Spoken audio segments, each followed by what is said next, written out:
شاعر سړی نه چې تاسو شي نو هغه چې دا چاله جواب ورکړي نو جواب د شعر په انداز کې ورکړي. موږ نه چې کله څوک تاسو کې چې یاره د پښتنو دغسې حالات ولیدي، پښتانه داسې بې کوره او بې کلي ولیدي، نو موږ ورته د شعر په ژبه کې دوه درې شعرونه دي چې منمه چې غیرت لري، حسب لري، نسب لري، ښکلي روایات لري. ماشاءالله.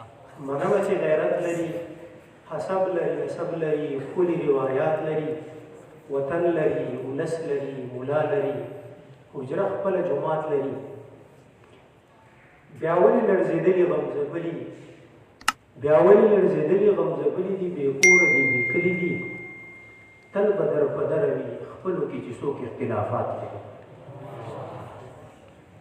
پښتانه درانه خلک دي، د هغې باوجود درانه طاقتور غیرتمند خلک دي، د هغې باوجود بې کوره بې کلي دي. نو زه وایم چې منمه چې غیرت لري، حسب لري، نسب لري، ښکلي روایات لري، وطن لري، ولس لري، مولا لري، حجره خپله جومات لري. بیا ولې لړزېدلي غمزېدلي دي، بې کوره دي، بې کلي دي، تل به در په دره وي خپلو کې چې څوک اختلافات لري. اشداء علی الکفار چې شي، اشداء چې په اغیارو شي، همیش له رحماو بینهم چې شي. اشداء چې په اغیارو شي، همیش له رحماو بینهم چې شي. یا خاوند ستا احسان خل کې مدام دغه مناجات لري. دا اخره کې پښتنو یو دعا ده چې اشداء چې په اغیارو شي، همیش له رحماو بینهم چې شي.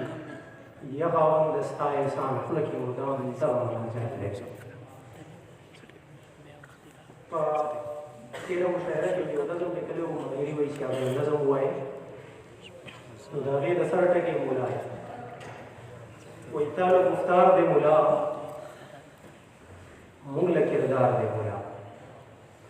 تاله گفتار دی مولا، مونږ له کردار دی مولا. ستا به معیار بدل وي، زه هم معیار دی مولا. ستا په ښادي کې پکار، ستا په بدي کې پکار، په ژوند دی هم مین دی، په مړ دی هم غمجن دی، د کام غمخوار دی مولا، زه هم معیار دی مولا. یو څوک دښمن نه لري، زړګی بدزن نه لري، د محبت شیندونکې، انسانیت ښودونکې، د هر چا یار دی مولا، زموږ معیار دی مولا. یو په جومات پوهېږي، بل په زکات، یو په جومات پوهېږي، بل په زکات پوهېږي. یاره دا ته څه وایي، د خدای ساده څه وایي. نن امریکا وګوره، پړ مخ پرته وګوره، د ډېرو پلار دی مولا، زموږ معیار دی. د سیاست د اندازې نه خبر، د سیادت د مرتبې نه خبر. د سیاست د اندازې نه خبر، د سیادت د مرتبې نه خبر. راشه راځه لږ پارلمان وګوره، زموږ قائد فضل الرحمن.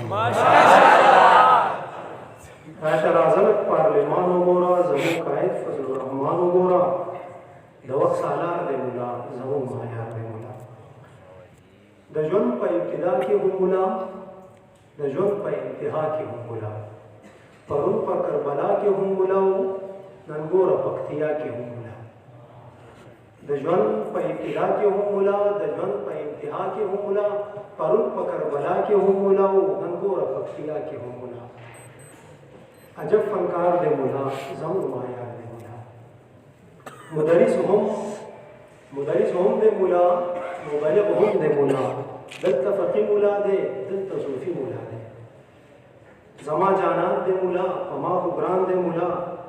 زما جانان دی مولا، زما خو ځان دی مولا. په احسان ګران ځکه دی، ابو حسان دی مولا، غلام رحمان دی مولا. راځه دیدن له ورشو، د بلو خار دی مولا.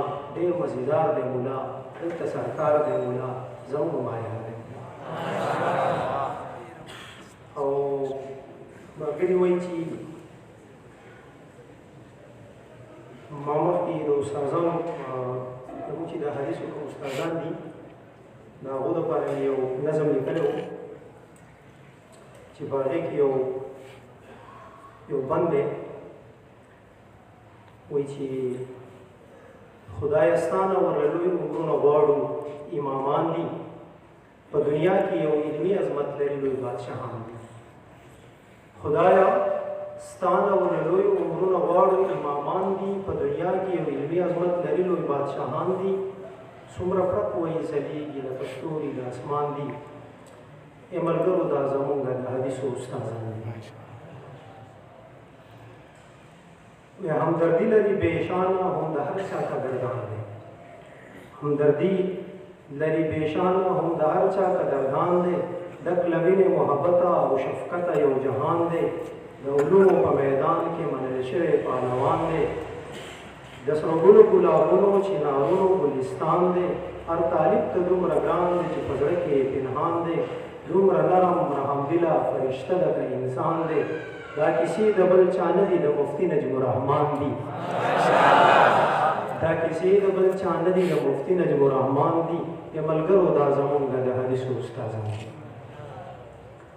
او حضرت مفتي صاحب په پیرزونو کې یو شعر چې سمندر دې راګیر کړی په کوزه کې کلندره سمندر دې راګیر کړی په کوزه کې کلندره فیض دې خور دې په جهان کې د علم بحروبره خپدنګ غاړه ګرځه د مفتیانو سکندره د فکرونو او خیالونو جوړونکې د زړه سره ته د ټولو طالبانو له مرهم یې د پرهره پرې خبرې خوندورې ډک بیان دي له اثره ته غلام د یو رحمانې خلک ټول د غلامان دي ته غلام د یو رحمانې خلک ټول د غلامان دي ای ملګرو دا زمونږ د حدیثو استادان دي په دې شعرونو